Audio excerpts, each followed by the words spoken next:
Good afternoon, everybody, and welcome to another round of the Azure Dreams Random Toolkit Tournament. Tonight we have SandKnight and facing off against Azureyume. I'm Lady Demi, and with me tonight is... Hi, I'm Programmer, creator of the Randomizer, and big Azure Dreams fan, here co-casting with my favorite commentator, Deme. I'm looking for a great matchup tonight. We are going to give the runners a countdown in just a moment. Right. Hey, for those of you unfamiliar with this version of this screen, if you've seen Azure Dreams, normally the angel starts you off talking about your life, etc. You're about to be born. But this is the randomizer seed screen. Very important to make sure that they are running the same randomized seed and the same randomized these tower, particularly in this tournament. Unlike previous tournaments, this does feature some elements of randomization that the game itself doesn't already do. It is a roguelike game, and so features quite a bit of randomization. But here we're starting our players off with one random monster and 5 random items, as opposed to the standard kit. It'll be a pretty similar kit in that it will feature a random monster egg, a weapon, a shield, a medicinal herb, and a spell ball. And the monster will have, that is this first monster that replaces Q, will have the starting spell unlocked.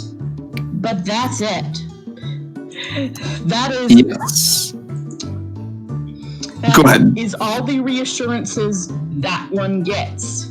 The game is otherwise pre-vanilla, and so the goal is otherwise the same as in our other tournaments. They will have 1 hour to climb as far as they can, as fast as they can. Person who reaches the highest floor or in their single shot, or reaches that floor first in case of a tie, and it's a balloon. That's sure a monster. Yeah, it's a big oof. Yeah, I feel that. That's a good statement about balloons. Balloons have some fun tricks. They're pretty important for, like, bookless percent, which is a totally different category. Yep, and I believe that this is a water balloon. Is that correct? Maybe. I think that might just be normal. We don't always know the exact color schemes of monsters. Nope, that is a fire balloon. A water balloon would be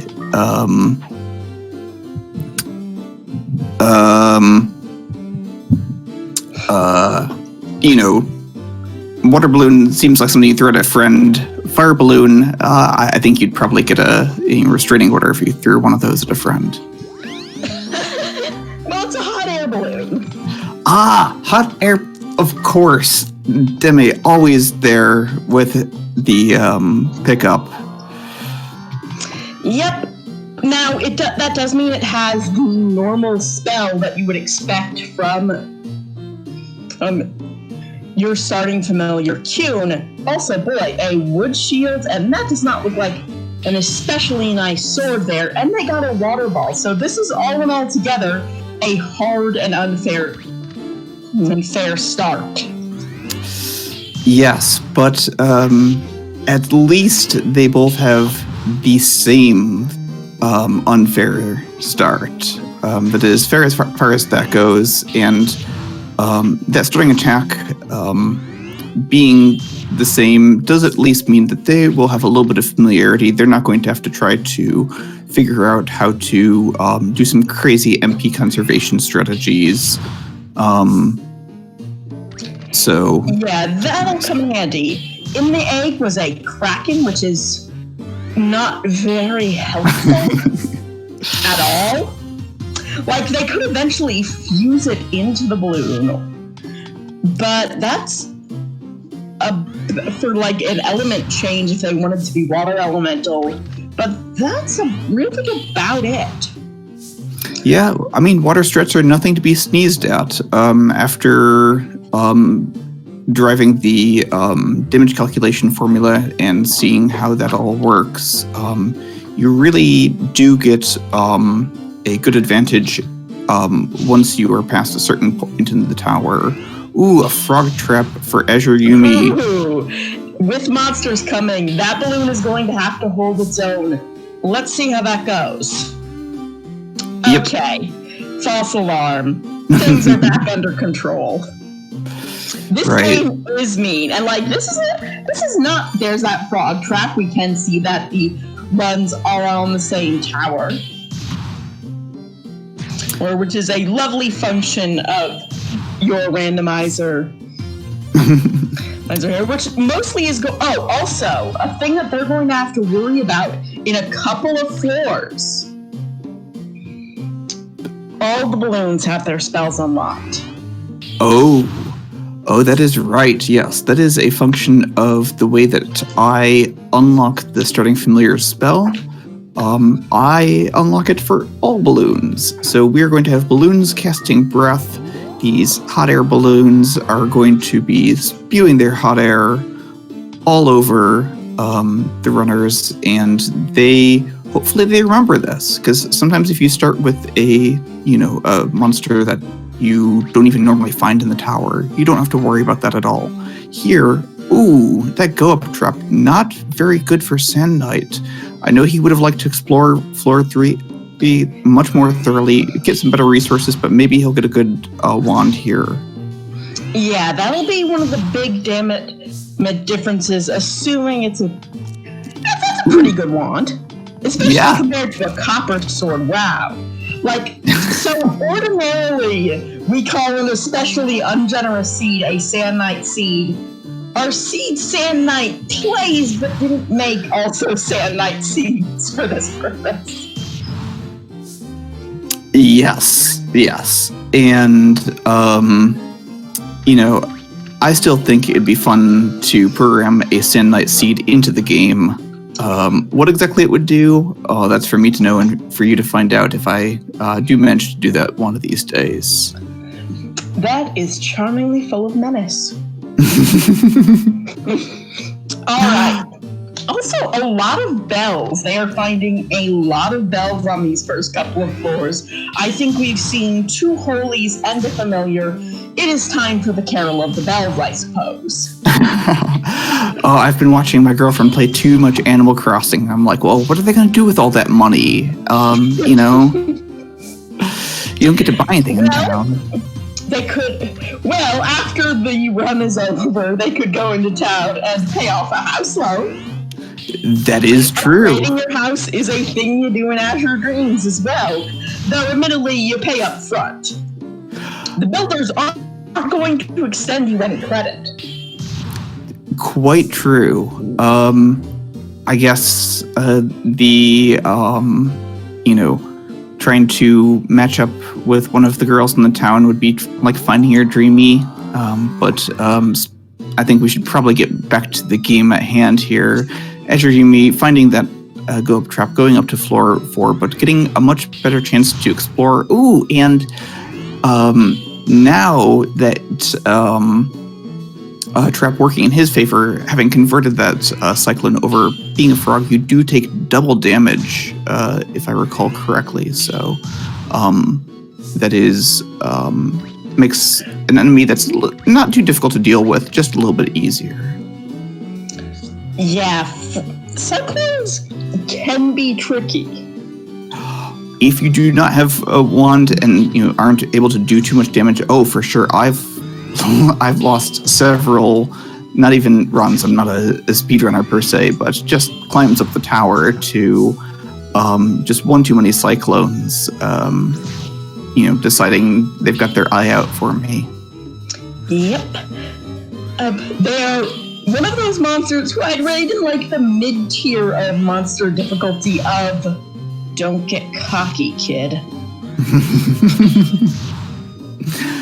And we see our first water monster, the Minerva, which doesn't have too many tricks up its sleeve this time, just the possibility to split off. But potentially, as we get up further in the tower, we're going to see that Minerva do some of the things. So SandKnight here, he knows exactly how much that Minerva can do, betting that there wouldn't be a critical hit. There wasn't, and knowing that he could take that hit, bring him down to 5, using the medicinal herb, great. One of the things that makes them pretty difficult, particularly when they're running with like a wood shield here, is that they, as per usual, have a fire monster. And so this game does have an elemental triangle: fire beats wind, wind beats water, water beats fire.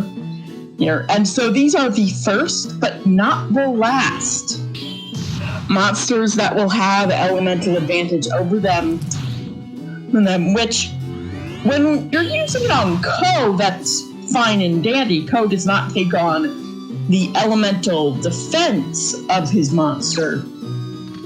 Oh, wait, they have a familiar bell. SandKnight has a familiar. He's got a thing for this. Yes, he does. But he's just right now changing the lineup. Maybe he wants to save that familiar belt until he sees his monsters actually in trouble. He can potentially make it over there, taking a calculated risk here. Looking at that HP, I like this calculated play from SandKnight, knowing how to use his resources and conserve them carefully. Yeah, that was very good. A lot of checking up on the balloon's health, deciding when can he get away with not using it. When does that window of opportunity end? This way, if he encounters another warp trap later on, or gets abducted by a Garuda, or any number of things where maybe the best thing he can do is separate from his monster for a while. That is not what he wanted to be doing there. I think he wanted to get that C-Seed on that balloon right away, change its element to water. In a vanilla run, this would be early for that. But here, you also set it because the starting familiar's element is randomized. You also have it set so that the starting familiar spell levels up regardless of element. Correct, which is not usually possible. There is a slight, unless I fixed that, there was a slight bug that it would not go down if you changed off level, but we just briefly, we saw Azureyume encounter that very same warp trap, and here his path was pinched off by a hostile balloon, so he chose to use his familiar bell to call his balloon back to him. I think that there's a reasonable play when you're separated from your familiar. Those enemy balloons can be kind of formidable. They've got surprisingly high HP for something that should puncture quite easily with one poke from that copper sword, but I guess they threw their copper sword away. Surprisingly high HP, surprisingly high attack. Again, they've only got a wooden shield until just now, where they both upgrade to this copper shield. There is a risk attendant in that, but I suppose when all you've got is a wood shield, it's maybe worth the risk. And all you found is a wood shield. This has been a tower not particularly interested in letting them patch up their direct combat abilities. Right. The Life Wand, however, has been doing yeoman's work in place of a better shield, and the copper shield is respectable. I believe that's 4 defense. 4 defense, so much better, even if it's not, like, fantastic. Right. As I think it was SandKnight who it was Shawnee who I believe I originally heard say that, these numbers seem small, the difference between 1 defense and 4 defense, but, this is back in the days before. This is bad. This is a bad run. Yes, starting with 2 water monsters. He's thinking about it. He's looking through his resources, deciding what can he get away with. SandKnight ever trying to, and decides that it is better to part with an Olim than use quite a powerful resource like a Holy Bell right away. He knows that he can tank a few hits and take out this U-boat. That'll take him out in like roughly 3. So he is having to spend a sleep fall charge. Those things hit super hard, particularly early in the game. And while there is a meaningful upgrade between 1 defense and 4 defense, eventually, this is some nice items here. Yeah. All the things one might want. Because on these floors, particularly because he didn't successfully switch his monster over to water, he's going to want to not stay here. You can't stop here. This is U-boat country. Yeah, and they don't take kindly to outsiders in U-boat country. No, they don't. And another star glass. Very nice. And this also marks the end of U-boat country. They are now pretty safe. Like, the monsters here are reasonably tough, but you're going to at least be drawing elemental neutral with this particular monster here. If not an advantage, and they're a little bit less annoying to deal with than U-boats. Not easy. In fact, I would say that there's no monster at this point that I would not rate either a tricksy but not dangerous inherently, or a don't get cocky kid. Quite right. So we see that Volcano deciding not to attack. It's better to just pop out a rock here, and we see Azureyume, meanwhile, getting beaten up by some balloons on floor 7. Now, he has taken this a little bit more slowly, but he is no less level than SandKnight, so he does have the possibility to catch up pretty quickly. And starting here in the elevator on floor 8, you don't want to be on the water floors. Good choice getting right on out. SandKnight using the water ball. Excellent play that we do not see very often to give, I believe that's reducing damage to approximately a 4th against from fire sources. Which is a little bit relevant, because if that balloon just run right behind him, it's not doing its job. Yes, it's not exactly standing and fighting, and SandKnight deciding to use an extra resource. Meanwhile, Azureyume, where SandKnight decided to use an Olim, Azureyume is getting a nice crit. There goes the balloon. This is, of course, why SandKnight used all of those resources. Exactly, because here Azureyume is having to use them anyway, and it's great to conserve them, but you can't carry them from game to game. So if you're forced to use it, use it. So he's not out of this. He has hatched his Kraken. It is low level. It does not have a spell. But it doesn't really have much of anything, but it is a warm body in case you want to hide behind it. Right, and I guess having Oh, that's just mean. Those star glasses, that's just mean. Yes. Now, Azureyume, interestingly, deciding not to wait a few more turns to gain back a little bit more HP, but deciding that he would not like to sleep with that clown. That sounds like an expression like sleeping with the fishes, but sleeping with the clowns. I think that's when you have to run away and join the circus to escape the mob. Oh, I love that. Ooh, a slow trap for Azureyume as well. Yeah, and we saw on SandKnight's side that one griffin would kind of just cut through that HP like butter.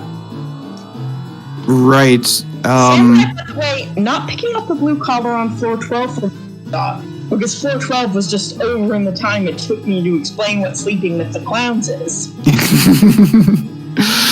Right, so he's foregoing the ability to fuse for this climb. Picking up the militia scroll, going ahead and throwing it at that Kraken, a worthwhile use. Now, here we see, unfortunately, perfect egg. That could be a lot of things.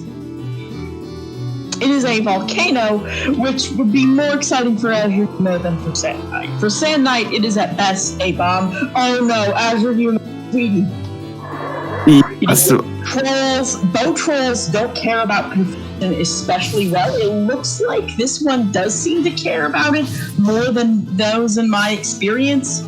And an acid rainbow does fix this problem. I am slightly confused because that should not have worked that way. It's, I think that if, because he was not on a cardinal axis with the bow troll, it did not trigger it to attack, and so it had to move, and there the confusion logic does take place. But you're absolutely right. When I saw that he was in a room with a confused bow troll, I'm like, okay, this is definitely potential for some difficult times. Now, that Kraken hadn't been really helping out too much. It mainly could have been used to reflect some damage back. Oh, glad you could join us, Zero Wag. We are only 20 minutes into this match, exactly 20 minutes. SandKnight has kept his starting monster and managed to get to floor 16. Azureyume is having a difficult time after losing the starting monster to a rough spawn on floor, I think, 9? I believe you were correct. Yes, that was correct. And here now, Azureyume still does have a good cache of resources saved, so things could absolutely go his way if some bad luck were to befall SandKnight and not him. There are going to be slightly different monster spawns just because the runners have different numbers of monsters out on the field, or familiars, that is to say. Minor quirk of the randomizer at this point. And picking up another Holy Bell. That'll definitely come in handy. Meanwhile, SandKnight's fetching that Garuda with force. Azureyume knows how close he is cutting it and is making sure to scout out rooms before he enters them by swinging, "Oh, that's just mean game." Quite. There we go. That ends up SandKnight. But more traps for poor Azureyume, who is not trusting those glasses. Says again, ooh, that's just rough. Azureyume is having a rough one. Yep, but thankfully, floor 11, not too bad. You're encountering Dreamins, which doing 3 damage a hit there. So able to shrug that off without too much difficulty. I'd actually be tempted to take the high ground and wail on it a little bit with my life wand. I think you'd probably get back nearly as much as you do, and get some experience, but my guess is he's not going to be fighting that terribly much anyway. Yeah, this will this will help speed him along. SandKnight finding another egg, sadly not going to get the chance to check it in quite the same same way as he did earlier with those truth glasses. So now it is time to hatch. Yep. Now, because he did not pick up that blue collar, he's betting on a pitiful warp trap there. Azureyume decided to use it to his benefit. I like that play. Potentially getting sent across the map. But SandKnight, having foregone that blue collar, is just betting on the possibility that he will get a straight up better monster than his balloon, which would hatch at level 10. So, that is a real possibility. These are arachne floors, and one of the great prizes. I think there are 2 great prizes in the range to floors he is in. Mm-hmm. Those are an arachne and a Garuda. Yep. I was just going to say, I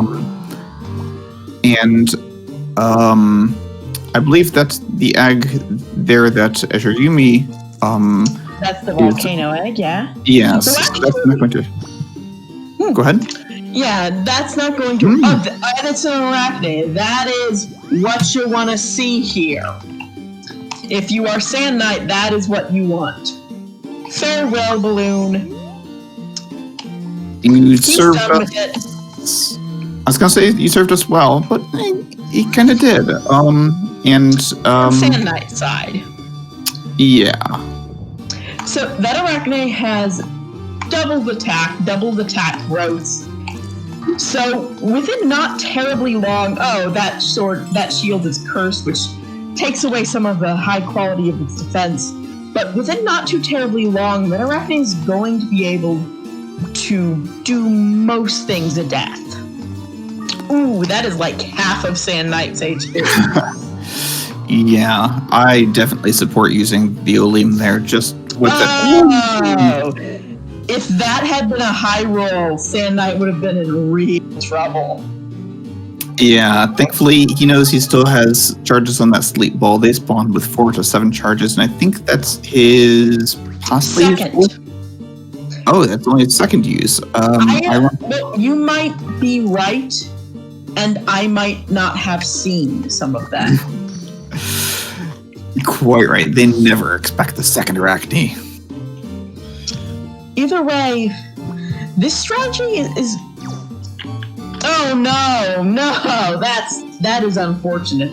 That is not what SandKnight wants to see here. Not at all. Azureyume about to be disappointed, I believe, by the volcano.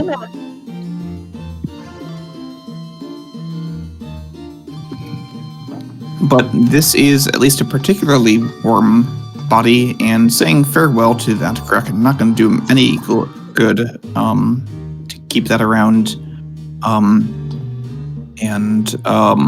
Realizing it does not have a spell, he can have it create a rock. That's a thing. That is a thing. I would like to see some rock strats get pulled out here, but SandKnight using his monster as some clever bait to pick up this acid rainbow. Well, he is presumably going to haul it back sooner or later. Yeah, the rocks are good to disrupt monster trains. Oh no, that acid rainbow does not do enough. Well, I guess there's only one thing for it. Use another. I do like that play of using your monster as bait.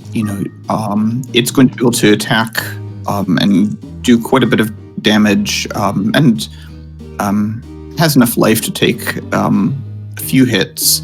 HP is something of a renewable resource, and so if you're not using it, that means you're putting extra strain on your other resources, either your items or even just your time, trying to spend extra time thinking of how things are going to go. And speaking of SandKnight is here on floor 20, which is, of course, the start of Viper Town. So halfway up the tower.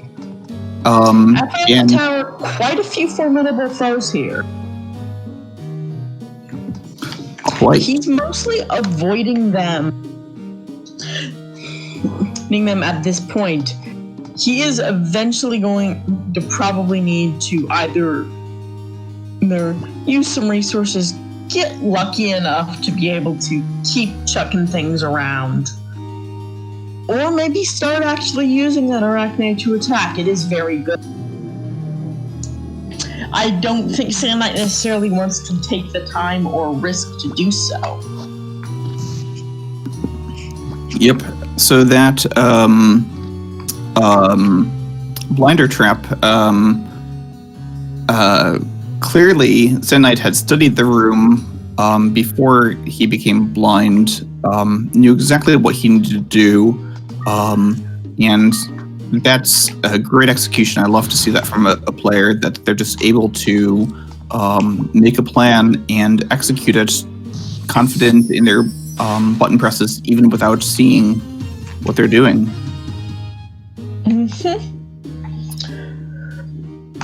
I had forgotten that Arachne had a spell, because its AI3 is almost the least interesting thing you can do with it, but it does have a spell. It is perfectly competent in that regard. And I know he likes that spell, in particular if it's wind.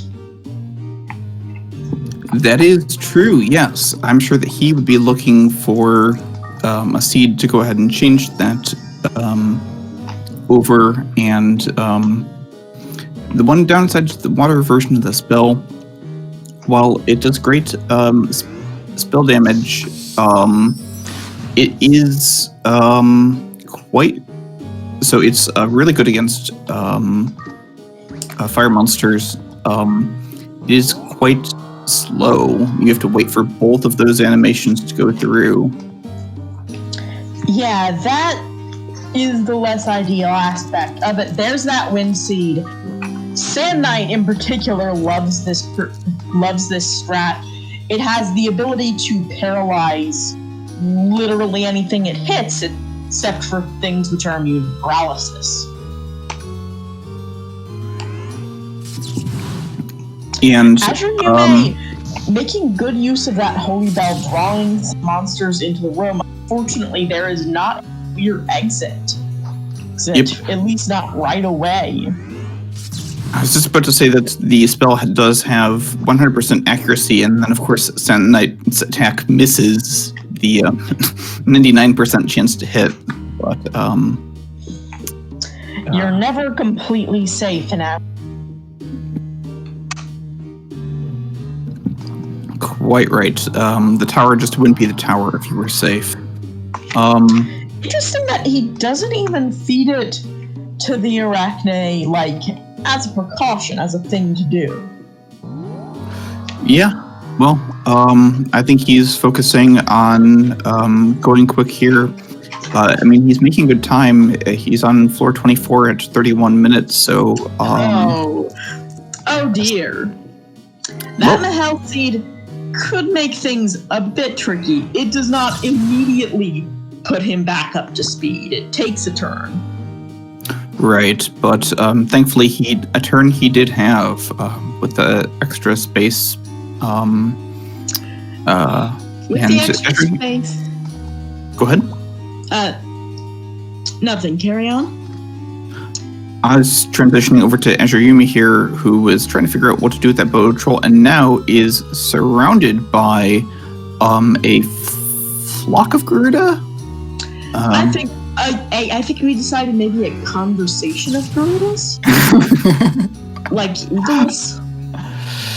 Oh yeah, could well be. Now he is here, realizing that he has an option, which is to use that rock strat to go ahead and occupy distract all the monsters.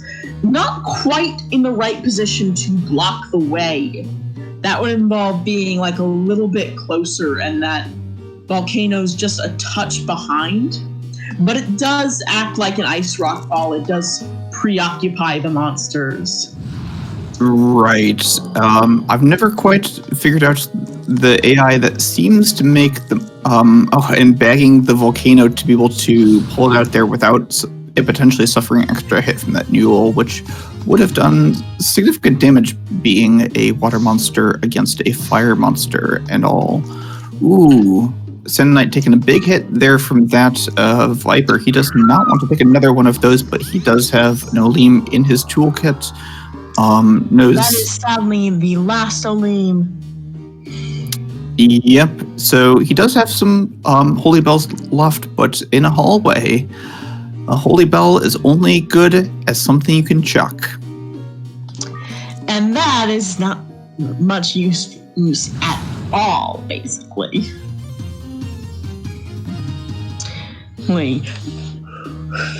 Which, though, because monsters you could get a monster train and just like hope the geometry of it all pays off. You manage to lure them to a room. Right. I've thought that you know how there are like chess puzzles where you've got to figure out how to mate in 4 moves or something like that. You could probably do something similar with Azure Dreams. And say, okay, well, this is what your inventory is. Here's where the monsters are. Get to the elevator. In this many steps or something like that. Yeah, that is, I think, a thing one could theoretically, at least theorycraft about. My apologies there. That's even if you couldn't necessarily really. I mean, maybe with save states, right? Yeah, or at least we're assuming that certain things are deterministic, like the monster. Oh, Azureyume is in fact out of there. That's a big rip. This marks the end of the first round. This is a best of 3. But since SandKnight is already ahead, we're gonna reset. Yep. Are you letting the runners, I presume? Yep. All right. And SandKnight was on a good hit pace here. So I think that had floor 40 potential. He had Thunderblade, so a decent spell.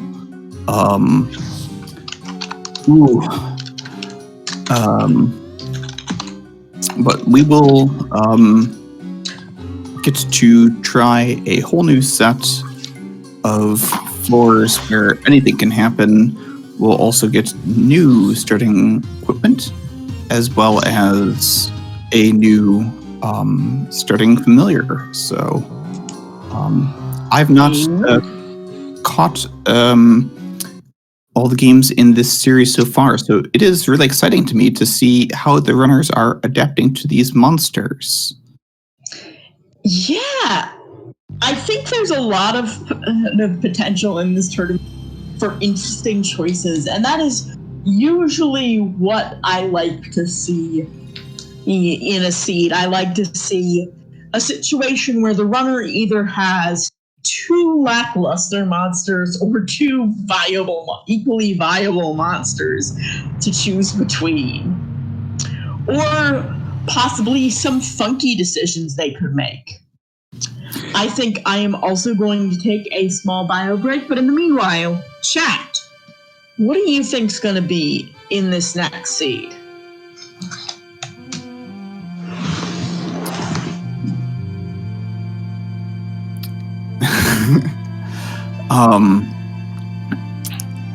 I know that I am thinking that this is going to definitely be a Palumpa seed. There's just no way it's not. And I mean a Palumpa egg and Palumpa starting familiar. So I am going to pull up, make sure that they have the correct starting seeds. And let them know.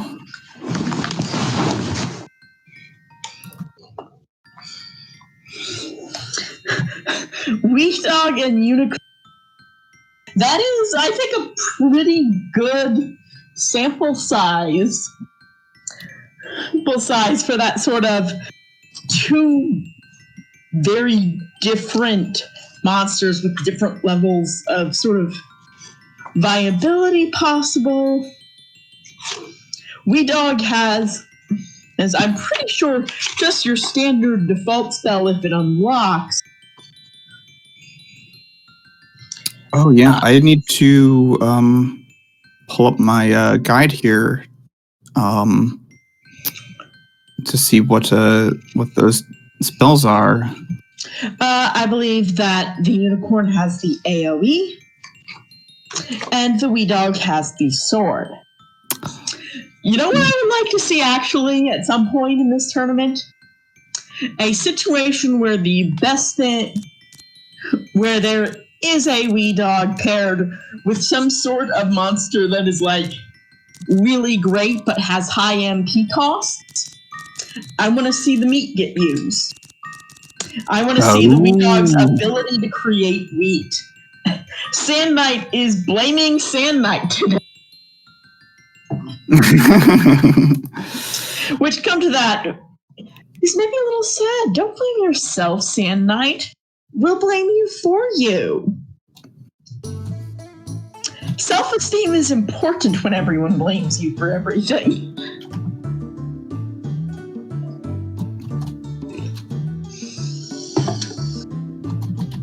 Either way, looks like these seeds are good.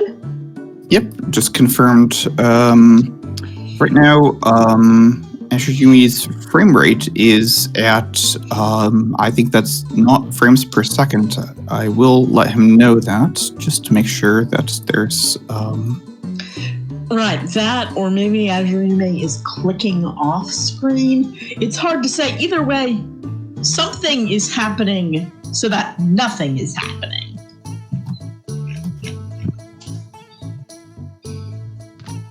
There we go. So yeah, that one might be a case of having clicked off the window.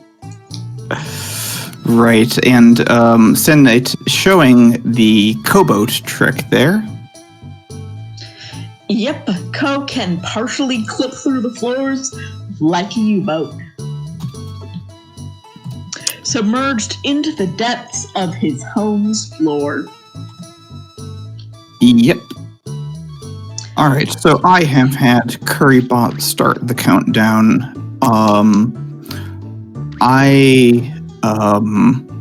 When you were away, I predicted that this was going to be a double Palumpa seed. Oh, Palumpa %. Daring. Yes. Yes. This is a game with a great community. I'm in fact going to drop the link in track with a number. Oh, someone has done it for me. Thank you. And talk about a great community. Someone being Johnny on the spot, making sure to post that there. And we see the runners are off, moving in sync here, except for the bouncing. And bouncing I do is like important. Quite. And so we have, we didn't talk about this before, that another balloon! Wait, another balloon? Really? I mean, this is seed 2. Seed, right? SandKnight gets me. Oh boy. I guess blame SandKnight, really. That's the pair over on the red color side on the left there. And it is another fire balloon, no less. Is this even randomized? Well, yes. It looks like... Oh, and it looks like the egg is an egg of a toon or an evolved monster. That is what causes it to not have a name like that. That as the names are randomized when you enter the tower for eggs. But there's no such thing as a Toon egg or an Ashra egg, okay? Oh boy. This being That the is evolved nice. Arachne has all the things that make Arachne good, except you can't pick it up. Absolutely, because it was not. There's a small glitch in the game that if you hatch your Arachne, Your Astra. Well, if you hatch your Arachne and then evolve it to an Ashra, you will still be able to pick it up. But having hatched it, there is no such luck here, and that Ashra not having what I would consider to be an ideal spell, just because you're it does take a little bit longer, but That's it does true. do quite a lot of damage to the opposite element because it is considered spell damage versus mixed magic type damage in terms of how those I calculations. think it might actually be both. That is to say, Yes. one is mixture magic, the other is spell.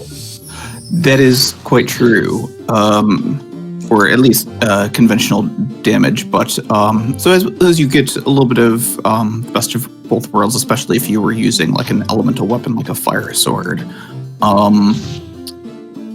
of course you would not benefit too much from a stream wand here. But right now, just getting a few loops. That steel shield that they have, definitely nice on these early floors. Having the extra defense just makes you feel safe. I mean, you're not safe, but it makes you feel safe. You're a little bit safer for a little bit. There comes a point where all defense is meaningless, but that point is a little bit further. Right, or a lot of bit further away if they were, say, using the randomizer to make the tower have 99 floors. I've definitely seen. That's still only a little bit further away. Like, its defense becomes meaningless. The upgrade to a steel shield is significant, but I think not so significant that it's always going to be good. We've got an interesting question here. If you level the balloon instead and fuse the Asher into it, will the balloon's attack be double instantly, or does it have to have this attack get reset through using Azure herb or a water crystal to? And that is a great question. I believe that it would not immediately take effect. That you would need to it would apply for subsequent level ups, but would not recalculate. Oh, Hazard! SandKnight, Hazard! This is Ooh. good.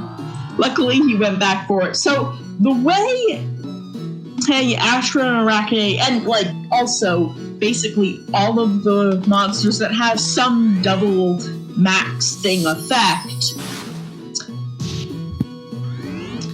is that, as far as I'm aware, it adds to the monster's max, not their current of whatever stat we're talking about here, in this case, attack. I don't recall how this works with like pre-leveled monsters that that could be very bad. Now he does have a Luckily, restore spell if this goes really correct. If this goes really bad, but we know that SandKnight is choosing how he wants to attack this. He is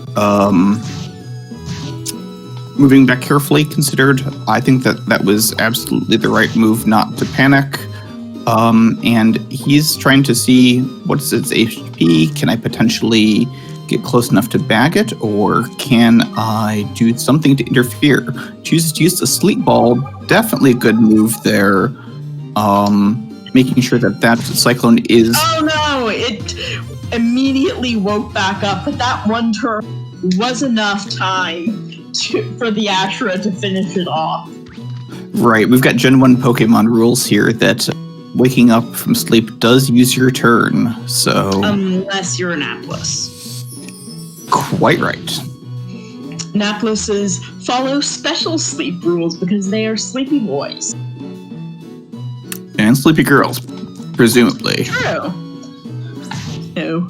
Sleepy monsters of uncertain gender.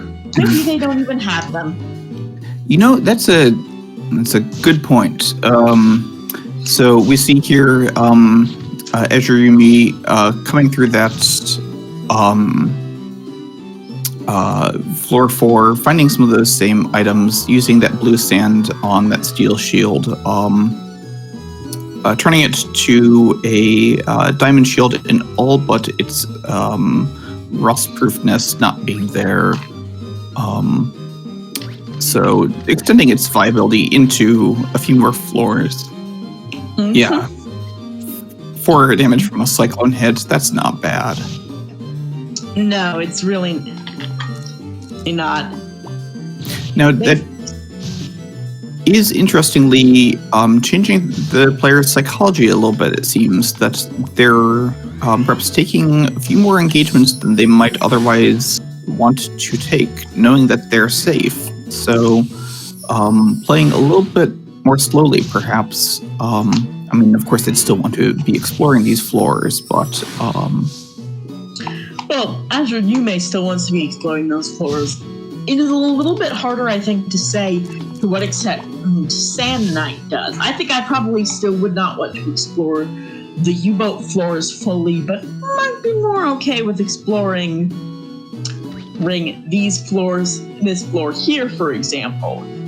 Also, that is not a lot of MP. This might be a good time for light AI 1 stratting.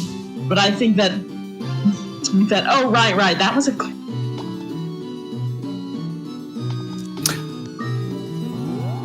Yeah. So he is taking the opportunity to wait patiently in elevator out.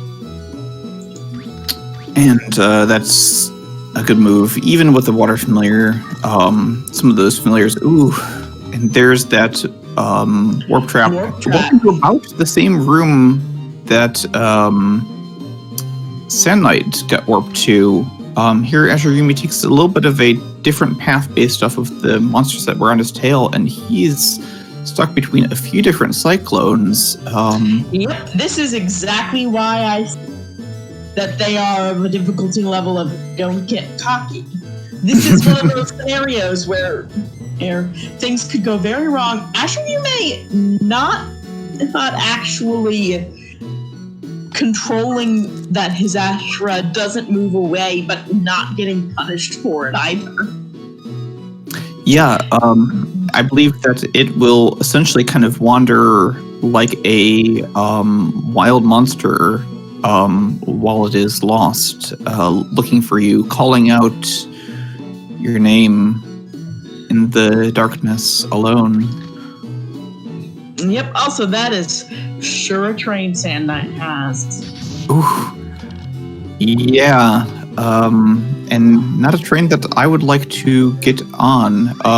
Choosing to bag the Ashura, he knows that he's going to take a hit from this, but the U-boats do takes a moment just to merge, and also stack up, which is unpleasant. But luckily, the way that played out for him in terms of which monsters moved at which times ended up mostly, until this precise moment, working out all right for him. Now, some may wonder why SandKnight decided to wait a turn there and take the hit, but that's because he would want to make sure that he was not going to take 2 hits from that U-boat as he got it behind him and passed it by. Choosing to, I think, yes, use the sleep ball in the 1-tile-wide corridor, blocking off the other monsters. And if he waits a turn here, he won't take a hit. He decides to take the hit, but knows that he's not going to, be close to that U-boat. Now that Manaweva did have a decent chance of waking up because he was in melee with it, but did not wake up, and SandKnight escapes to the elevator. Yep. Going to wait a minute or two. Some HP back. Hello, Manaweva. Yep. I assume that someone got out of that bottle.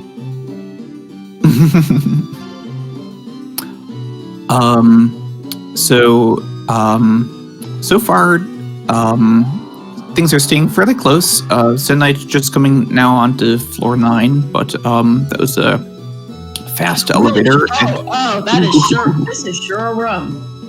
This is a room. Now, he has to decide, is he just going to walk straight for the elevator? I mean, you're taking a risk that dreaming puts you to sleep, but otherwise, you can just get away with this. Yep. Luckily, the dreaming did not put him to sleep, so he is just able to walk on out. Another rough spawn. Yep. Now, luckily, this one ended up being totally sidestepped with some clever maneuvering.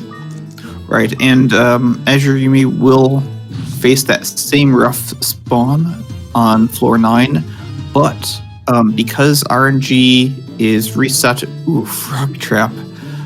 Thankfully, not when monsters were around, because RNG is set at the start of each floor.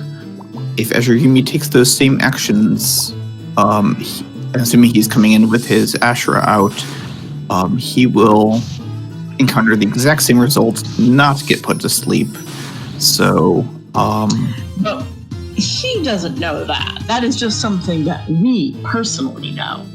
And it makes it all the more fun as we get to see him puzzle out. Is it worth it? Can I get away with this? I think I can get away with it. I don't know, it's scary. Yep. The hamster is going. But he makes his decision rather quickly, and that lack of hesitation means that the runners are now tied up. Or very nearly. SandKnight is still in the lead for having gotten to this floor first, and being on the elevator, he also can just get away. Quite true. Now Interesting that he's not spending the Ashura's MP on that particular dream-in for some reason. Yeah. Interesting choice, but it's his to make. Now that flame ball absolutely decimates a wind monster like that clown, and SandKnight taking a moment to use the high ground to his advantage and dispatch a few of these trolls, knowing that he's not going to take too much damage with both his nice shield and the fact that he's on the high ground. Yep, that high ground does make a significant difference. It is one of the most important things. Kuhn is not lying when he says, avoid fighting on low ground. Quite right. If you, if it were a neutral elemental situation and you're on the high ground, it's equivalent to having that elemental advantage. So, definitely something to, and of course, the person on the low ground, it isn't quite like the elemental disadvantage doesn't reduce damage by quite that much, but it's still a nice benefit there.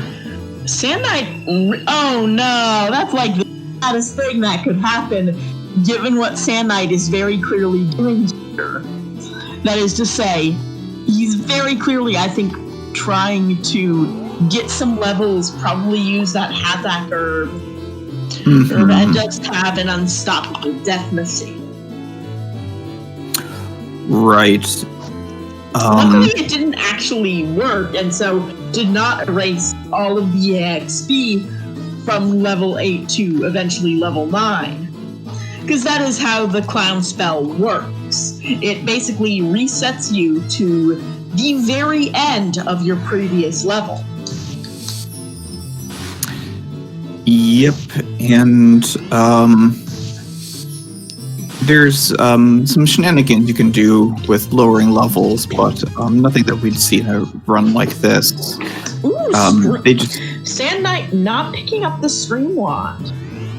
Well, that's a choice. Yeah, because I believe that the first hit of Dimir is just Ko's attack and would not benefit from the elemental boost, and then that spell damage ring Would not coming benefit down. either. I guess you're right on that one. Yeah. Meanwhile, I think was that the paralyzed wand that Azureyume picked up? I believe so. It certainly looks like it. I think we will get to see how this spell specifically works in action. I probably might not put away the paralyzed wand just yet. It has its niche uses. Yeah, and you would at least also be doing neutral elemental in that first hit. So if you're Anyway. Hey, in the meanwhile, okay, that clown did not give him too much trouble. This is not a room he wants to be in. So he's not going to be in it, which I think is eminently sensible decision. He has the high ground. He has a few more turns before he has to deal with a monster other than, unfortunately, that happened. Well, at least he's attacking, into elemental advantage. So I think this is going to, be taken out in just 2 hits, I believe.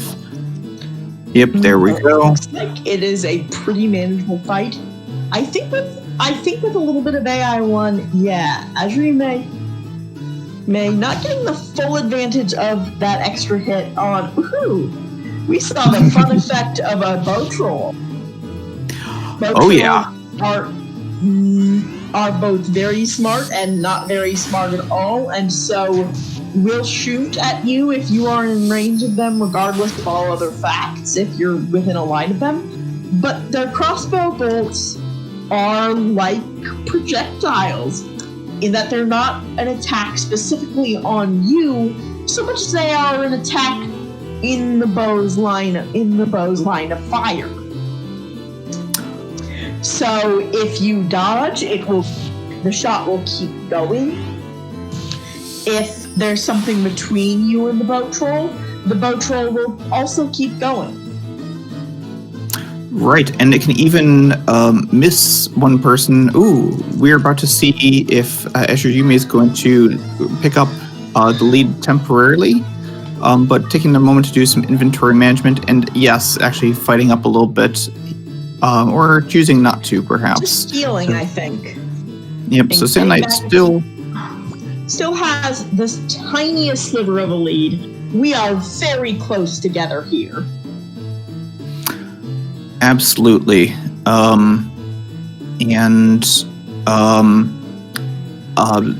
Slight level difference, but I'm sure that that's not going to play a huge role here. Right now, this is anyone's game, and I am loving it. Yeah, this is a very close match right now, and that is what we want to see. I do like Azureyume using those truth glasses on that ball. That is going to. I saw that he had a little bit of a stockpile of. I think it was truth glasses. Maybe it was star glasses, but I thought it was truth. Building up and knowing when to just burn an item right away and not have to, hem and haw around. Yeah, because I've seen some players that their deliberative style would assuredly mean that they would have reached floor 40, but probably not within the time limit. So playing fast is a learned skill, and I'm glad to see Azureyume demonstrating it in fine form today. Yeah, Trap Loop is another one of those items that I think easy and reasonable. SandKnight gets thrown up. And Azureyume deciding he's going to check out those glasses, use them quickly. Oh yeah, so many truth. Go ahead and I think all his balls were identified, so he just Move along. We also see SandKnight has now switched to using a lot of Ashra's attacking directly. This is, I think this is around the level where the spell is as good as it gets, and SandKnight is, and its attack is like very powerful. 40 is really nice. Quite nice. Now, I will say that because this is spell damage, it doesn't have that efficiency peak, that it will continue going as the spell level increases. So that's good to know. That is positive, but I don't think walks right into a Mana Weaver pretending to be a coin. This is why I would say that most runners get a little uncertain. Also, Azureyume taking advantage of the fact that you can still use your inventory just fine if you're confused, and another Mana Weaver. Ouch. yeah, that first Mana Weaver, someone should arrest that one for counterfeiting. Turning into a fake coin there, that's not allowed. Well, you bite it, and if it doesn't, Ooh, down goes. And determine whether or not it is a wooden nickel. Yeah. Or I guess an amoeba nickel, which sounds terrible. Ooh, water crystal. That is very nice, particularly with that Ashra. Right. Because of its increased attack bonuses. Ooh, that dispatched that pretty quickly now. Yeah, and Azureyume weighs bye to his balloon. I don't believe SandKnight. I'll have to take a look at his inventory. I don't know if he picked up that water crystal, so this could be one tool that Azureyume has to potentially regain a little bit of this lead. Now, as you mentioned before, he doesn't know how fast or how far SandKnight is in the tower. Ooh. Well, I think you have to assume pretty fast and pretty far. SandKnight nearly monster runs out of MP. We're going to have to start thinking about what to do to refill it in the future. Oh, never mind.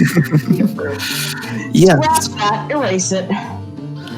It's as if the game knows how quickly you're going to run out. And indeed, there is some code to basically mete out pita fruits at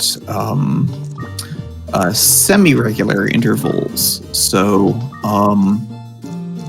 if you ever see just in the nick of time, developers were a little bit clever there. Yep.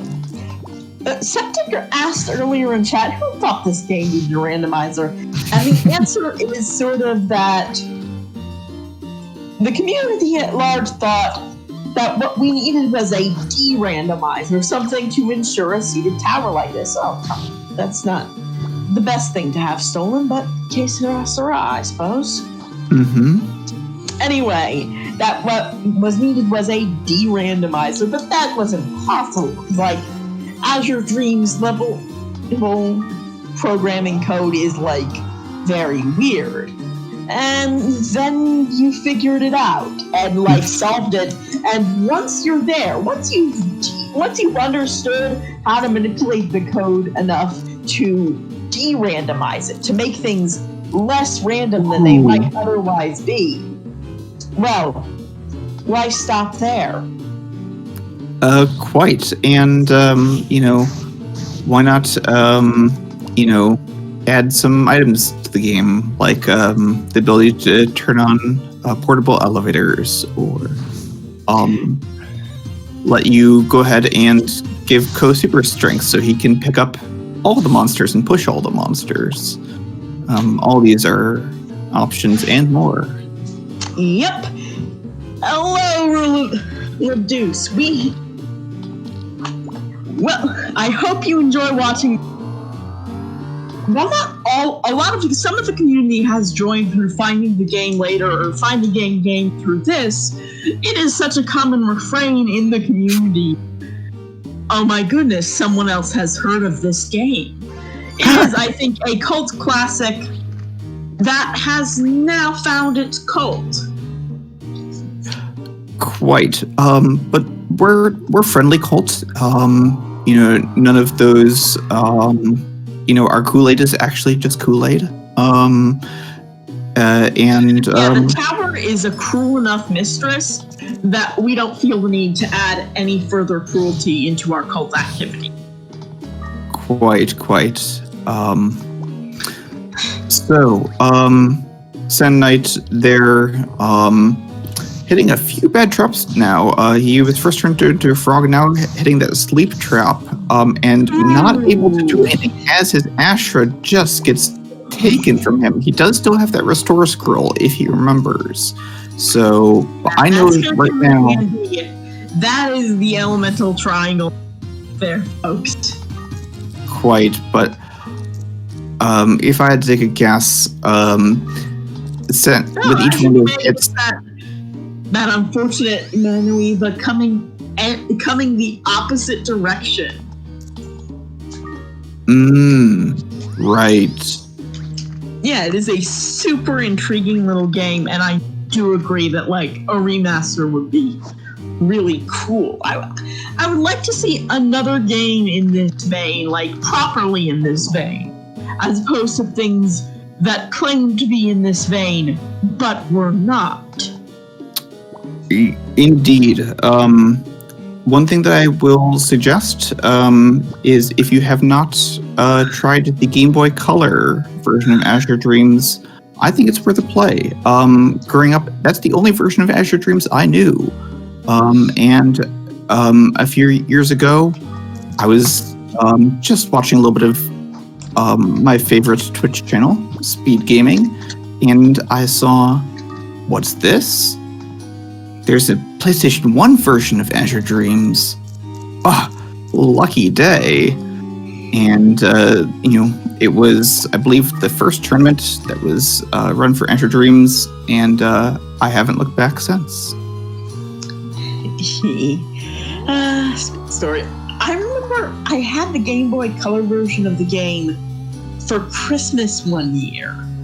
And that was really fun. It was my open on Christmas Eve present. So as I hid away from the party because that side of the family is just way too noisy for me to deal with, I spent it playing Azure Dreams. And for those of you just tuning in and want to see our community and are thinking of fond reminiscences of the Game Boy Color version or intrigued by the Game Boy Color version, our Discord server does have that too.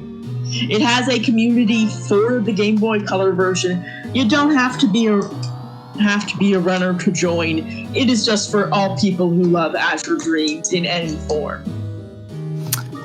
Quite right. So we see Yume getting hit by that same counterfeit coin, that Maneva pretending to be money there.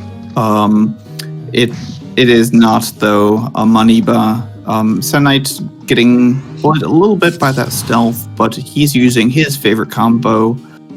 He has unlocked those paralyzed strats through the power of the Wind Seed and the, I believe that's now the Diomir spell?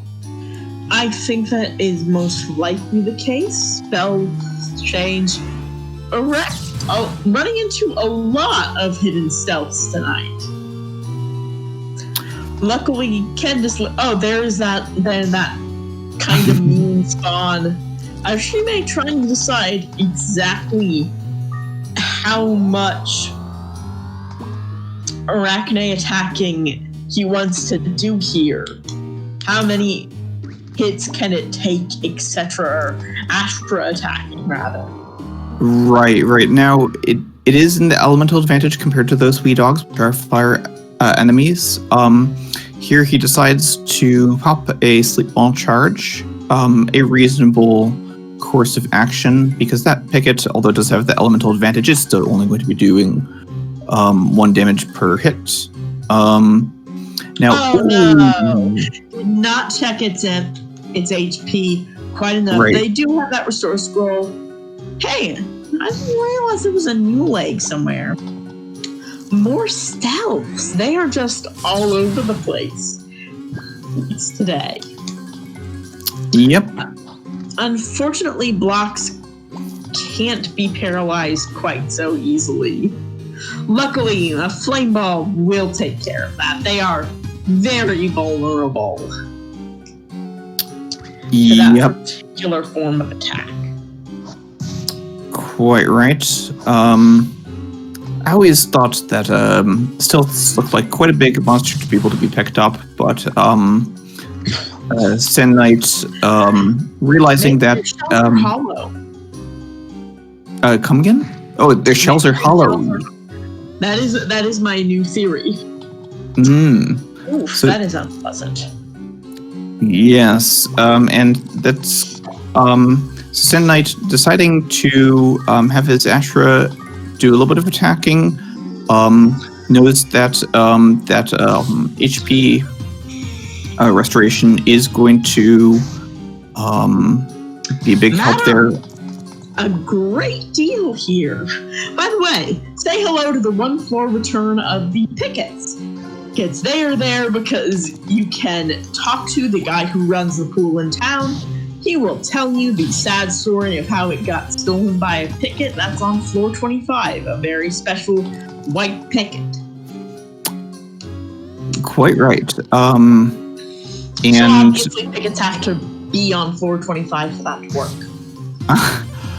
so an interesting confluence here that confused, meaning that Azureyume wasn't able to directly attack that Dark Balumpa, which did colorjack the Ashra. I've not seen colorjacking happen very often, but it can be quite deadly if there's another monster around it. It's kind of like a force multiplier. But when multiplying 0 is quite often the result. Yep. It is something that you don't see very often because normally you can just get rid of the Balumpa. It's not hard.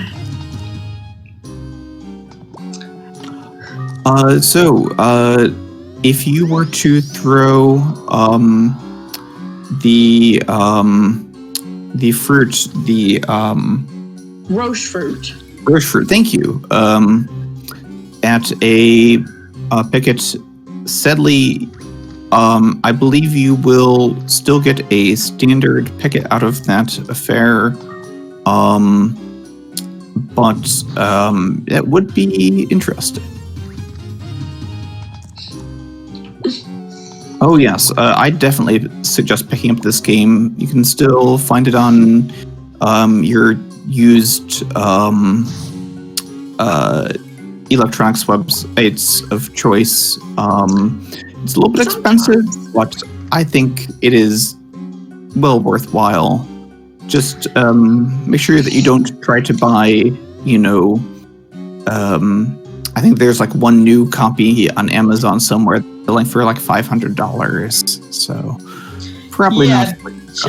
Check your price comparisons, folks. There is, of course, also I would say that most of our runners, certainly pretty much all of them that are in this tournament and using the randomizer, are all almost certainly playing on emulator, and that is an option, but for one's collection. Oh, sure. Oh, so here we've got ourselves the same monster, or at least same type of monster. Monster. Not quite the same one, but a similar level of threat. Unfortunately, you can't put the Ashra away because it can't see you. Which is a little bit weird, but okay. It doesn't know that it's not lost. But I believe sight has now been restored, so and he's got a Viper friend along for the ride. Meanwhile, SandKnight poisoned here, but just passing those turns to get rid of that. Yep, and we will be back on our way soon enough just going to wait for that snowman to get on out. As for my personal copy of Azure Dream, I still have the copy that originally belonged to my brother and was then passed down to me. Oh, those are always really pretty ceremonies, the passing of the Azure Dreams disc. Yes. Yes, a wonderful ritual. Yep, since time immemorial. So we see that Mandara, Ashra says, no thank you. One punch to the face, and that Mandara goes down. A little bit of glass cannon, the Mandara. Its spear can do quite a bit, but it is squishy as its round tummy might suggest. So we see Ashra on Azureyume's side going ahead and doing some shadow boxing there, but actually boxing a stealth. SandKnight. Monsters on AI1 are far less vulnerable to losing track of stealth than you are. It's weird like that. It is. It's also interesting that you yourself can have your stealth go invisible. It doesn't change anything as far as the other monster's AI is concerned, but you could waste some MP and make it invisible. Yeah, that strikes me as one of the worst monster abilities to have for your own monster. But I guess, programming gonna be that way. Oh, this is unfortunate. Yep, and Azureyume is in fact sandwiched between a couple of things, and certainly it is a significant threat to that Ashra. So I would pop the water crystal here, given that this seems like a good time for that. Because it would not only restore MP, restore HP, but also restore that attack all the way up to the max, since it would otherwise have been getting double this whole time. It wouldn't be a huge benefit, just for, I believe in this case, from 68 to 72, but that could be the difference here. This is not a fight Azureyume really needs to be fighting. Spellballs will do it. Oh, we see on SandKnight's side Beldo, the only bit of storyline in this version of the game. At least the only bit of storyline that relates directly to the tower, or as you get closer. The game does have its town storylines, which are all about the individual people, usually girls in town. And that's something. It is something, and I could argue from it that Azure Dream forms sort of a narrative core about what it means to be a man from those narratives. And that ties into the main narrative of the protagonist maturing and becoming like his father. That's a case you could make. Don't know if you really want to, but it's there. I've made it. Yeah, and I expect the book report on that on my desk in a week. All right, I will bear that in mind. I will put it in my book. Anyway, we did see SandKnight getting a little bit curled by that glacier. We have seen SandKnight get curled more by by glaciers in the past. Using a holy scroll on that dragon, the monsters up here are going to be pretty tough. Yep. I'm surprised the dragon didn't help out more against the glacier. I know it was at an elemental disadvantage. SandKnight thinks so too. Gives the dragon a bit of a smack there for slowing him down after having been poisoned. The real slow trap. Quite, but at least it goes down in a blaze of glory or something. At least like that glacier enough for the one punch Ashra to come in and mop that Now, SandKnight sees those coins, and he sees that they are a little bit sus.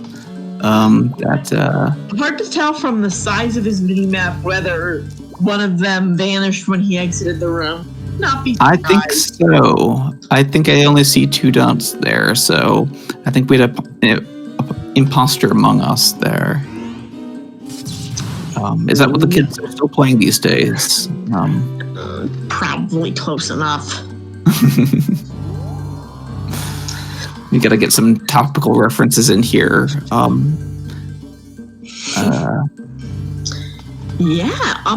SandKnight working on seeing his way through, sprinting pretty hard up these next couple of floors. It is very dangerous. A lot of things can do him a lot of harm. But should he be successful at making his way through this next little stretch, he'll be in pretty good shape. Yep. He will be. No. He is almost there. Exit loop. Nice. And these floors, I've heard the music countless times, but the music for those floors is always just so tense. It is a really cool little bit of the soundtrack, and I think very distinct compared to some of the other songs. Not to say that the soundtrack for the evolving tower theme is not nice. Mm-hmm. Just that this feels different to me.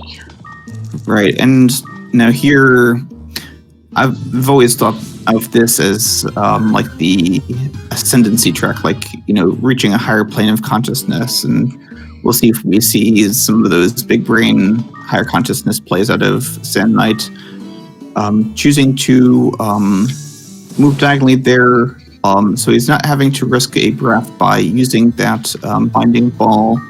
Does find his way to 37. We are close, folks. Yep. I would say that at this point, he probably has sufficient resources that if things go well, he could go all the way. If things do not go well, that won't be so good. That's quite true. Now, I would like to see more Azure Dreams tonight. So I'm hoping that we get a total of 5 games here. But and Azureyume probably going to be at least coming up to. How exactly would we get a total of 5 games anyway? This is best 2 out of 3. Oh, well, I'm just hoping that we get a few draws, Okay, that makes sense. Highest floor first, but if it's down to the microsecond, Right, we have to account for lag.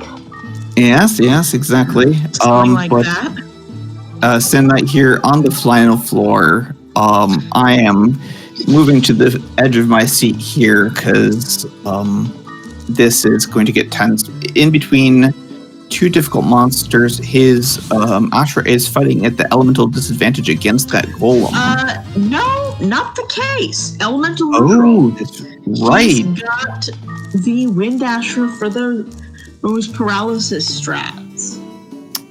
Of course. One thing you can do with the randomizer is create a custom monster palette, and I will sometimes play with one that I've created such that basically all of the wind monsters are always green, all of the water monsters are always blue. It just makes it's not as pretty to look at necessarily, but if I took a little bit more time at making it, it could look just as good. Right. So, how to deal with this maximum, which is elemental disadvantage? You can immediately see the attack drop, but luckily for pretty fast for what is supposedly like, I guess, the penultimate monster, because like the ultimate monster is its own thing. It even is called the Ultimate Egg. You're quite right. SandKnight, using his resources here, he knows that he does not have to make it past another floor. He can afford to burn them. Elevator not in this room though, and a dragon is there, but fortunately, going away from him, nope. Oh, Able to wake it up. Here is the elevator. Also, here is not quite some curling, but almost some curling. Here we go. GG to SandKnight, winner of match number 2. You know, we could give Azureyume the chance to make it get to forward if he wants to go for it. Well, that's we can certainly let some of this play out. I will, however, let the players know. Oh, you're already on the case. Match 1 was, well, you're about an hour and a half short, but it was not a terribly long match. Yeah, not the longest game, but I think that we will find out if our players will care to join us for an interview, and they can give. Sorry, come again. Come again, Deme? Or go for a friendly third. Or go for a friendly third. That's right.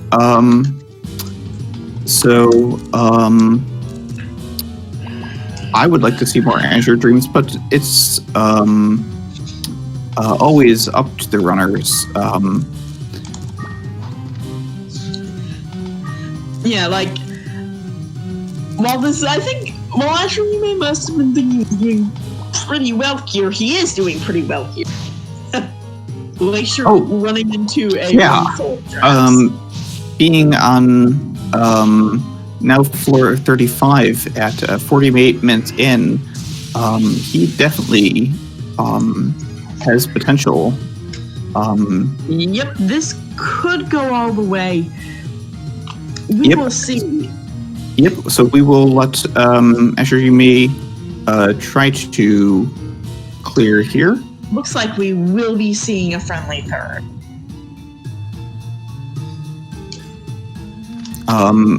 Don't worry about Azureyume's stream. I believe he's just clicked off the window. It should be restored here shortly. Yep. We will see Azureyume try a third race. This is just what we like to hear, folks. Yep.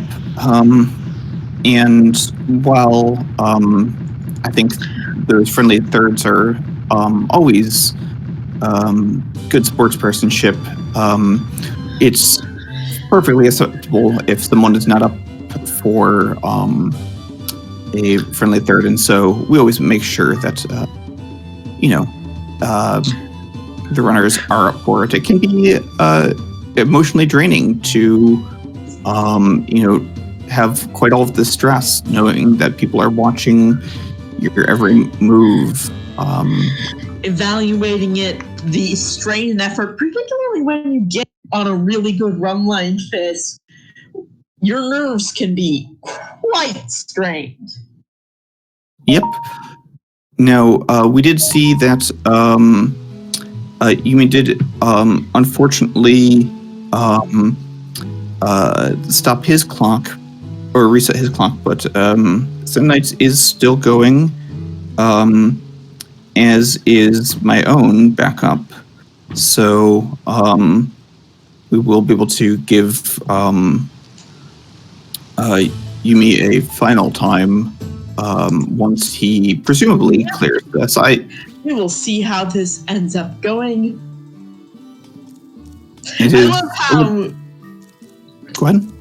I love how that Cheryl is in that scene. Cheryl, one of the dating sim girls, is in that scene. Even if you don't know her and haven't done anything with her, So they haven't even started, but she has to be there, or else the spirit of courage won't be there. Yeah, and actually, the game does end up setting a flag. Ooh, this is a dangerous situation to be in without a familiar. He does have some resources here, but that familiar bell is not going to call for a familiar that can't hear because it is fainted in the bag. Pillar ball, definitely good choice to take out that golem. Yep, unfortunately, not the only thing here. Yep, he's got the binding ball. Or a sleep ball, that works too. Sleep does run a certain degree of risk due to melee being in play, but correct. It's as good as anything. Unfortunately, not even. Ooh. Oh, this is just unfair. Bad.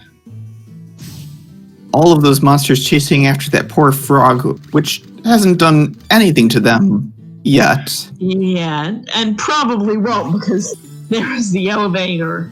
It's getting out. Ko is getting out while the getting's good. Azureyume not going to stick around that floor. And who could blame him? At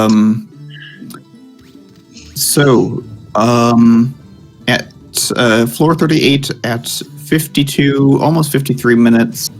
If he can do it, this will be clearly a sub 1 hour time, I think, which is quite an accomplishment. Just because SandKnight did it first doesn't diminish anything. Away. I personally have never, not only within an hour, but within a single climb, climbed up this. It is very difficult. Luckily, they did have a great starting egg. Ooh. Luckily, Glacier attacks Glacier. Also, hello, folks at SpeedGaming 4. While this race's outcome in terms of the bracket is decided, we are seeing a friendly third soon enough. We are also hoping that Azureyume can make it out of this room and make it to floor 40. This is so close. Yes. Using the pillar ball on the golem, nice choice there, knowing that that is definitely going to be a one-hit KO. Ooh. Oh no! Oh no! How unfortunate. What a way to go. Yeah, I have to say that that's probably, it's so difficult to sometimes judge, what's in melee when there's that height differential, and, you're trying to move fast, and these things definitely happen, as much as we wouldn't like to see them. But that was a wonderful climb there by both runners, and I'm excited for game 3. We see a few F's in chat there. I'm going to put my own, and I will quickly find out what seed we're looking to match here. And once both runners say that they're ready, we will go ahead and give them the countdown. Looks like we're ending for 35:01. And yep. Seeds are good.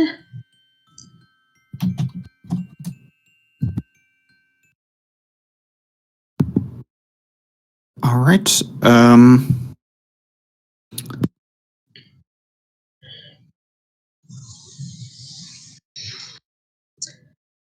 They'll be able to let them know they're good to go and get them on their way for this friendly third. As for what thing, well, I already covered some things I'd like to see. I think I'd like to see something that isn't a spider or spider related this time. Yes. So many. Excellent spider options in these last couple of matches. Also, not a balloon. Now that I think about it, yeah, not a balloon and not a spider. That is what I want. Oops.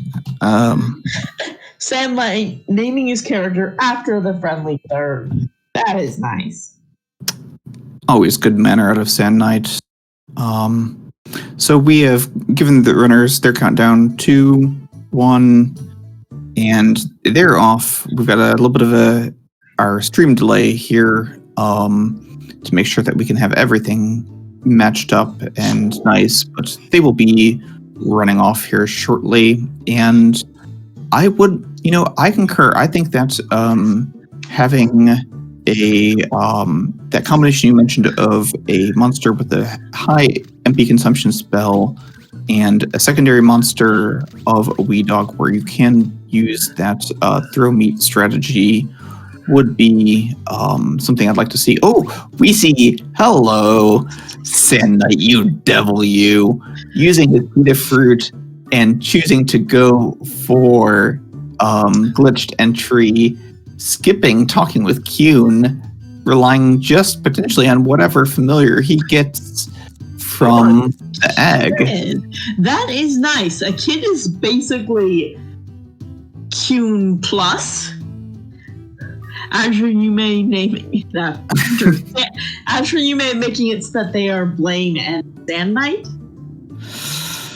Yep. And SandKnight, I know that he doesn't have regret like that, but he definitely is missing out on that kid. Mearshield, and he's going familiarless. This guy right here. Starfleet. Wait, so this game's tournament matches can last up to an hour. I find that they generally take somewhere between 20 to 50 minutes, give or take. Actual runs can vary pretty wildly. This is an RNG heavy game. Casual runs are a completely different animal entirely. And Profness definitely correct there that this is not how you play the game normally, both in terms of not having the glitched entry as well as we are using the Azure Dreams randomizer to randomize the starting items and familiar. So that's why we have the default gameplay functions of this game. And the game sort of macro loop, the way the developers think you're going to be doing that.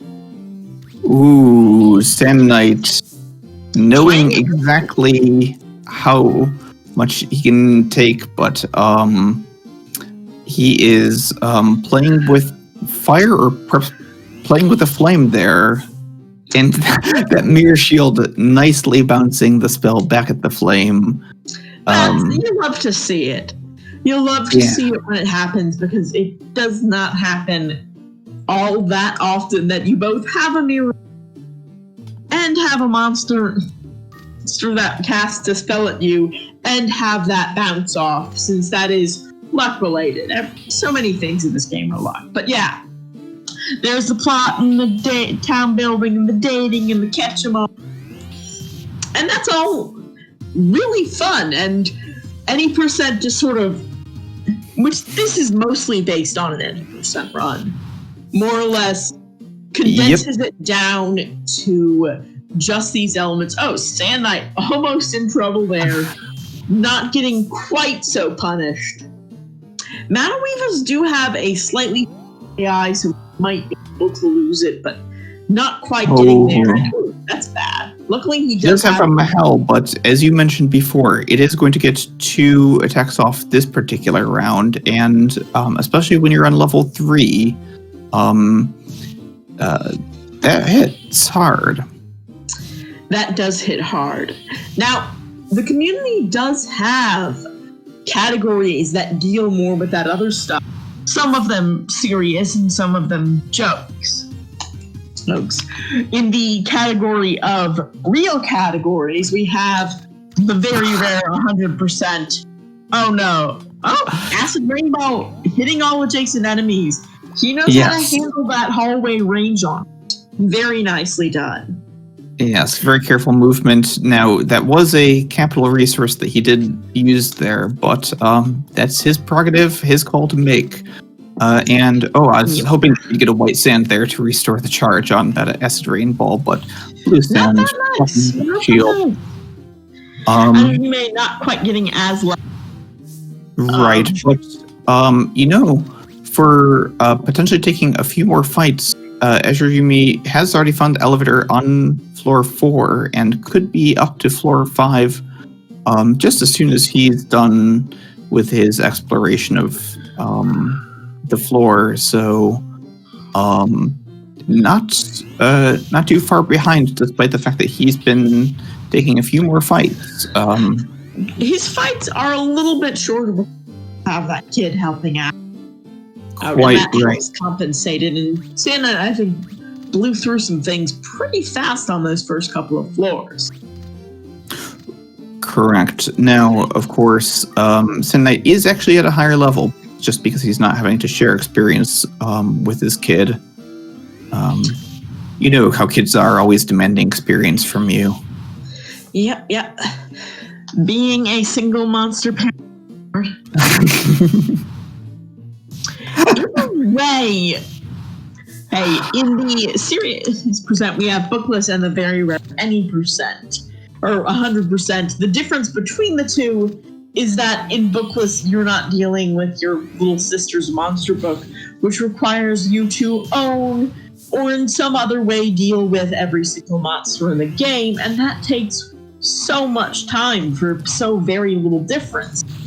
So instead, there's bookless, the category where you do everything in the game except your little sister's monster book. And it's a much more manageable category.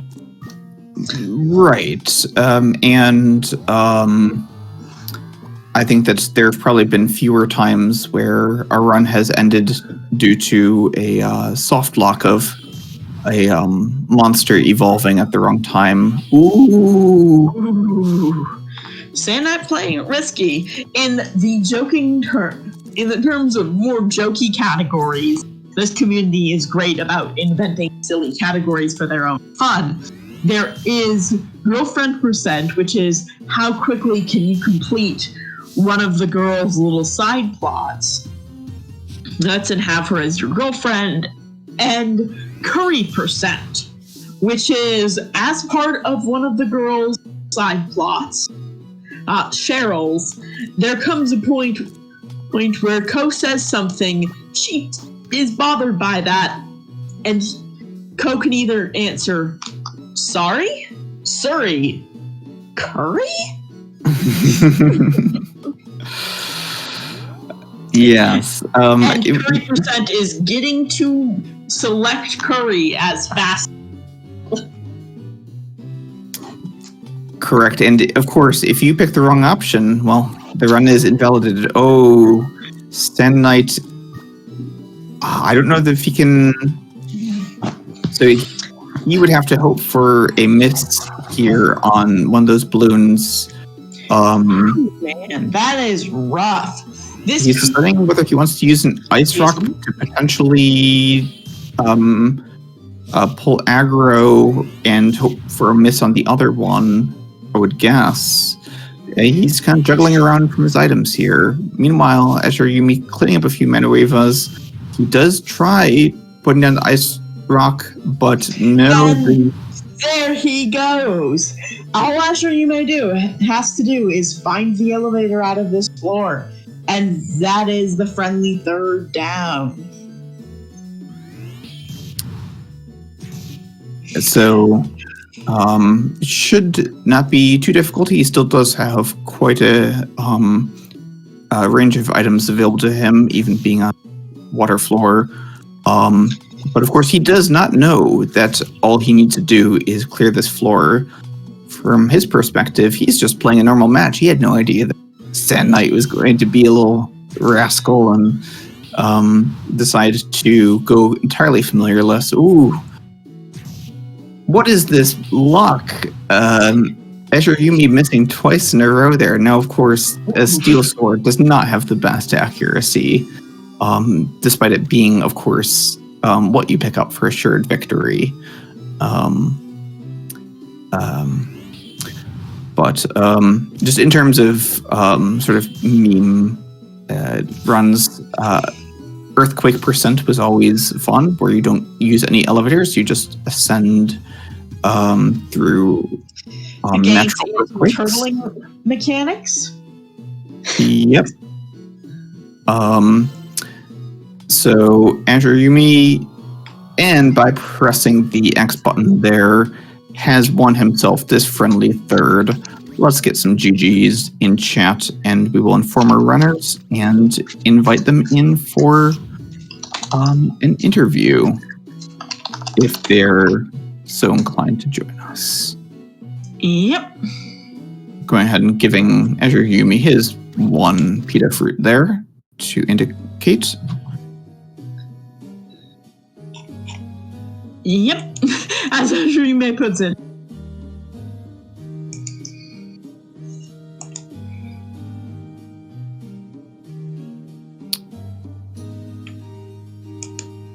Hello there. I'm sure that last match must have been riveting for everybody. It was kind of funny. SandKnight did a glitch to pick up the egg, so it was just monsterless run on that side. Can everyone? Hello. Can everyone hear Azureyume well enough, or do I need to boost him a bit? Azureyume, if you say something quickly. Oh, sorry. Can you guys hear me? I can hear you just fine. I just want to make sure that everyone else can, because you're a little bit quiet. Oh, okay. Oh, you're fine. We can. Okay, sounds good to you. All right, then let us proceed. So first off, GG to both of you. That was an entertaining set of matches. I want to know, first off, what was going through your head when Game 1, Balloon. Game 2, Balloon. Also balloon. I was pretty annoyed because Balloon's probably one of my least favorite monsters in the game. And so to have to start with them twice was pretty upsetting. I can imagine. Yeah, my first thought was really like, did I change seed? I think it did confirm, right? And then again, sorry, what? I thought the same exact thing. I was like, did I do the wrong seed? And I'm like, thought. and I did enter the tower, and I was like, okay, maybe it'll be a wind balloon this time or a water one. And then again with a fire one, I'm like, okay, yeah, I did miss something, right? And then you get the first weapon, which is different. And I'm like, oh, okay, that's a new seed. Let's go. So, we saw you both have to deal with a few warp traps there. And SandKnight, in particular, I saw that you made very careful, calculated choices and managed to save yourself your familiar belt there.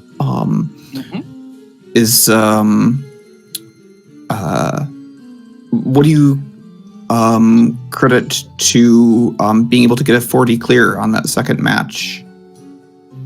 What do I credit it for? On, what do you mean? Yeah, like what was the challenge that you overcame that you're like, yeah, I played that one well? Yeah, early on the warp trap was definitely a bad one. Like this snipe with the sleep ball, if it did miss, I would lose my pet or something like that. That was a nice one. I was quite happy with that one. But obviously, it's a lot of things. I'm pretty stingy with my inventory most of the time. If I can, try pick up or use a lower quality item in my head to save a better one. I generally always do that, so I tend to get in very bad situation because I'm risking just a little bit too much. But sometimes experience pays off. Sometimes the tower is just not that bad. Even though this time, these two first matches were pretty rough. Yeah, the equipment on them were not like especially nice to start off with. Now, don't get me wrong. The second one We were had asking crazy balls. which balloon if a SandKnight seed Also could be a seed you were playing, even if you didn't make. So, Azureyume, did you feel better about once you saw that in the second match you had a unnamed egg? So either an involved monster or Cune.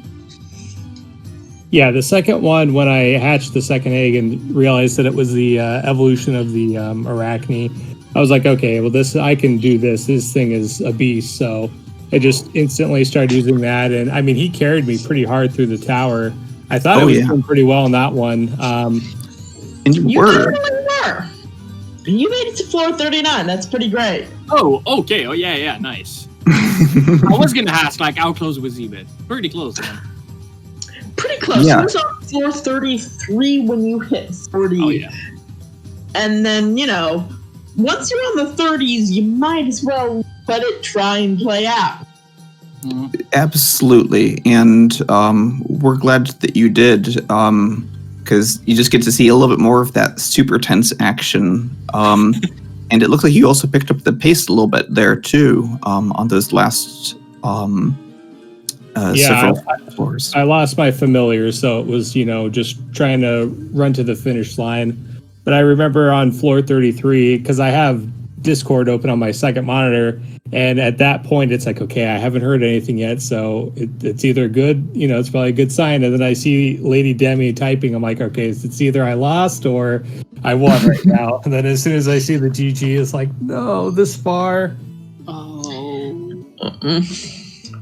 It is a sad thing when you're all and your opponent wins anyway, but such is when the game gives you an Ashra, that has a lot of potential for things to go very deep. Yeah, that was one of the that's definitely like my favorite monster if you don't count those that let you play the game differently, like U-Boat or Garuda. If you mean about like fighting, that's definitely my favorite monster by far. And the fact that I had Azak Herb and Water Crystal to restore its attack power twice, so I could use them as a fighter with AI1 or a Paralysis with the Wind Seed as well. Like, I felt this beast would like go through almost everything, and then I was building up an inventory for if once something bad would happen to it, right? Yeah, I did the same thing essentially. He was just like two-shotting everybody at the end. One of the big difference was that SandKnight switched the Ashra over to wind while you kept it water, because like the blade spell, I know making that blade spell wind is SandKnight's personal favorite. Yeah, it was good against glaciers as well. Like, it crushed glaciers, and I could take care of golems with fireballs, and dragon didn't scare me at all. So honestly, it was super fun. Definitely, and I liked when you specifically used that paralysis spell to then pick up a monster and throw it away.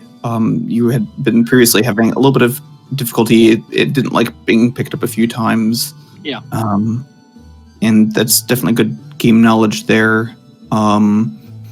And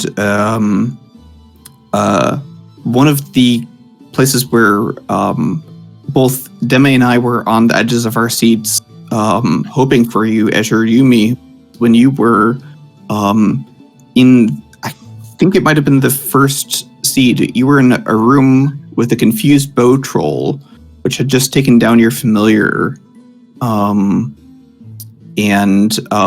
Confused bow trolls, if they get a clean sight at clean shot at Ko, they will take it. Were you watching those cardinal directions or and diagonals carefully? Yeah, there was a few times where I didn't know, or I don't know if it is this way, but the bow trolls, do they not? I guess because I used a militia scroll on one of them, and even though I was next to it, it was automatically hitting me every time. Oh, yes. Yeah, see, I didn't know that, so I kind of like caught on after it hit me 2 or 3 times, like, okay, I don't think he's going to be trying to attack any other direction. I got to think of a new tactic. Yeah, they've got special AI that if they're able to get a clean shot off at you, they will ignore confusion. thankfully sleep still works on them. They're not able to shoot in their sleep. That'd be terrifying. But we're absolutely glad to see that you picked up on that and got out of there, because I think we've all taken a few too many hits from a supposedly confused boat troll that has just got a keen eye. Yep. So, the last thing I have to say is, SandKnight, care to tell us what happened on that third seed there? Just for fun, I was just it's a little bit late. Like, me and Azureyume doesn't live close to each other, so the distance and time, I had scheduled a little bit late, and I was like, you know what, let's just have some fun. And I did glitched in tree and then didn't pick up the egg at the entrance. I tried to, run away from everything, fighting as minimally as I could, even though the tower had something to say about that. But yeah, that was just, me running along, pretty much playing as if I was playing first at 10th and just rushing. That was fun, honestly, but nothing more. I thought I could probably make a few people laugh, and I wouldn't take too much time on Yume's schedule either. Yes, well, you definitely made me laugh. I thought that was good fun there, and I wanted to thank both of our runners for giving us a wonderful performance tonight. Yeah, go that ahead was and a great job with some pretty fun matchups here. I encourage everyone to go ahead and follow both of the runners here, and would like to thank the fine folks at SpeedGaming for providing those macros, providing this whole setup. It's a wonderful experience working with them, and we're so thankful for everything that they do. Oh, let me take a quick second to say thank you to both our commentators, programmers, and Lady Demi. Thank you very much. I'm sure you did a fine job, even though I can't actually listen to it before, but I'll definitely do it after in the VODs. Glad to hear it. Right. And if you want to see more of this tournament as it continues, be sure to check out our Discord, pick up the Azure Watcher goal. We will ping you when matches start. It is great. Quite. Oh, yeah. Anyone have anything else they'd like to say before we close out? All right. That just about covers it. So, well, to everyone else, good afternoon, good evening, and good night. Have a great Bye-bye. evening. Bye-bye. Night, everybody.